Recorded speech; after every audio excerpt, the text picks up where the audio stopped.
Paul, what's the view from the dressing room? Is a point enough, or did we deserve more? I think we deserve more, but you have to show more also on the pitch. After the goal we scored, we dropped a little bit. We lose control of the game a bit, and that's why I think we didn't get the second goal. I think we dropped a 3-point today. We get 1 point. We stay focused. We won't say obviously we're happy we didn't lose today, and we take this point with positivity. But we know those games. I think at the end of the season, those 3 points will be very important. So today we didn't lose. We got 1 point, and the next game away, we know that those points will be very important for us, and we don't want to give them away. You've equalled the all-time record, 27 away games unbeaten. Is that something that we just talk about, or does it mean anything to you guys? Like I said, it's always good, but I prefer to win the league and don't have the record. So it's good, it's positive. Next time what we want is to have a record of winning away. That would be the best, and not draw when we know we can win this game. Say clean sheet and we concede 1 goal like that. But we learn from that always. Stay positive, and we go again. Another assist, and you also came very close to winning it with that turn in the area and shot just wide. How do you feel your own form is at the moment? No, I think I'm good. I'm good with the team. We all good. Training well. We came back very focused as always, and we want to, like I said, I always give my best on the pitch, give my heart to help my teammates, to help everyone. So we keep it up. We keep pushing, we keep improving, and I wanted to win today, and that's why I'm quite disappointed with the result, but like I said, we take this point. Boss, what did you make of a point in the end? Overall, I think we created enough chances to win it. Played some decent football at times. Then again, we could have lost it, but for a very good save by David. So it's a point from a losing position, but it's not what we wanted. I think we weathered the storm the first 2 or 3 minutes from a couple of set plays, and then we played some very good football ourselves, created chances, big chances on set plays. And when they scored, that was more or less out of nowhere. Foul. 100%. Football can't go from one extreme to the other. And he goes straight through Bruno's hip and with his arm and his hips. So that's a foul, but we should react better anyway. We should do better, just block the shot and make sure that referees' mistakes won't cost us. What was your message at half-time? It certainly seemed to have some resonance with the team. Yeah, I need to sharpen up, more urgency. Still keep believing in ourselves. We played some very good football until we scored, and maybe for another 5 minutes, but after that we sloppy, some sloppy football, maybe because of tiredness. We gifted them a couple of chances, and we could have lost it, as I said. When Mason scored so early in the second half, did you think, yeah, here we go, we'll go on from here? We did the next 5, 6, 7 minutes. I thought, yeah, this is good. We created chances. They had a couple of blocks, and we did have opportunities. But then I always believe in these players. Of course I do. But a point when you're not at your best, yeah, sometimes it's not the worst. Yeah, it's a point from a losing position, but still we want two more in every single game. But now it's about working on fitness, a couple of other issues that we need to sort, and then we should be ready for Wolverhampton. Having another week in training for the new guys, for players like Cavani, could that be important? A free week of training ahead of next week? We're still very early on, and we need to work to get them fit, and we'll be better off next week. Finally, just to have the goal at this end where the fans are, and indeed home fans as well. I mean, it does make a big difference. It does. This is football. This is, you have to handle the away home fans, or when you're away, the opposition's fans. And I thought we did that at times, and at times we let the crowd get to the referee or get to us maybe. So we'll get used to proper football again. Thanks a lot, Ollie. Cheers. Thank you. Through COVID, we'll have much more on that fixture in a moment. Let's just reflect on that 1-1 draw at St Mary's. It was 1-0 to Southampton at half-time. Manchester United got level, Tony, and you expected them to go on from there. Yeah, absolutely. Got the equaliser. Here it is here.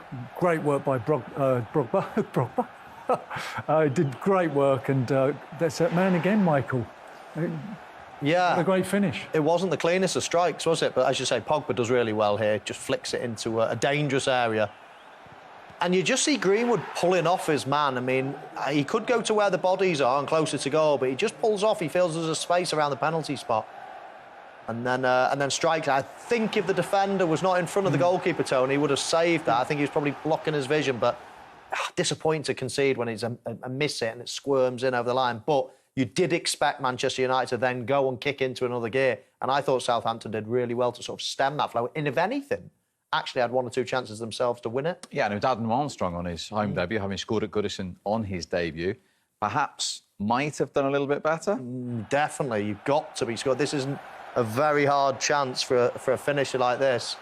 You know, got to keep it low, got to find a corner, got to be brave, got to take a risk.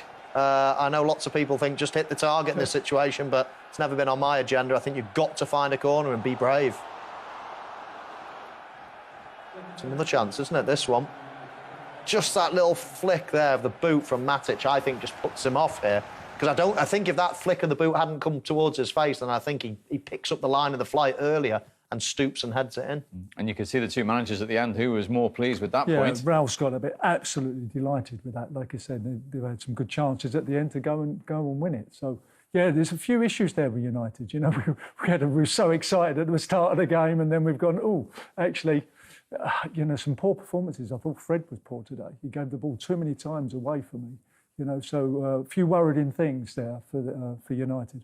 Berries, Southampton lead Manchester United by 1-0 as well. Let's get straight into it, because prior to the goal, you noticed Southampton pressing, and it paid off. Yeah, it would. To say they've been warned was an understatement. I mean, we've shown 2 clips here before the goal of Southampton pressing, and they're absolutely all over Manchester United, trying to force mistakes, just how Ralph Hasenhüttl wants them to play. We all know he likes a lot of energy in his team, but they're even chasing lost causes, and sometimes you've just got to turn them round and play in the opponent's half. They give them a lot of encouragement, and then the first goal came because of it. I mean, you see them winning a free kick here, but this is the goal. And you see, again, all the Southampton players, all their bodies trying to win the ball back. They do win the ball back. Whether it's a foul or not, we'll probably debate in a bit. I think not. And then a lovely little bit of play on the edge of the box. And they get a bit of luck with the finish. But, you know, they've worked hard for these opportunities and they're closing down. It's the way Ralph Hasenhüttl plays, Tony, isn't it? Yeah, excellent.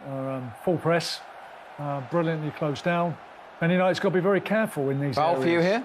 No, he's got the ball back, done brilliantly. There's, and some, like Michael said, some great, clever work around the edge of the box, and they did get an enormous bit of luck. But no, in there, go on, there you go. I'll take that. Push him over. Had you said a centre-half was a foul there, I would have really worried about your state of mind today. But after that, the debate was whether it was Che Adams' goal or Fred own goal. Yeah, it was a debate. And then when you see this angle, you quite clearly see he mis-hits it, really. It's going way wide of the goal, and the deflection takes it inside the near post. So I've got no problem with them awarding the own goal for Fred. And he's not had the best of halves, Fred, sadly for him. No. United started brightly. They've had chances, hit the woodwork, but not been clinical in front of goal, Tony. Yeah, a couple of chances from wide free kicks. And this is bad defending, really, from Southampton. They've held a line and they've not got back in there and defended it, and got very, very fortunate. You know, they've got a good line. It's a good starting point. It's no problem, but they need to drop off. Great example there. I wish they did that. They didn't do that, and Man United should have scored. 2 opportunities, didn't they, as well? And the same thing here was the opposite side, and pretty much the same mistake they made, Tony. Exactly that, Michael. Not dropping off. You know, you hold the line for a reason. You just can't stop. You have to drop off again, like illustrated. Go and defend it. Go and defend it. And they didn't. Give a couple of chances there. They got away with it, Southampton. Got away with it. This was the Matic header just before half-time. Yeah, interesting, the outswinging corner, nobody on the posts. I think with the outswinger, you can afford to almost clear the decks. And you see the goalkeeper's got nobody around him. So even if he makes a mistake, there's nobody really picking up the pieces there. But that was as much as Manchester United had, which is worrying because we saw how good they were first game against Leeds, and they've hardly created anything so far. Yeah.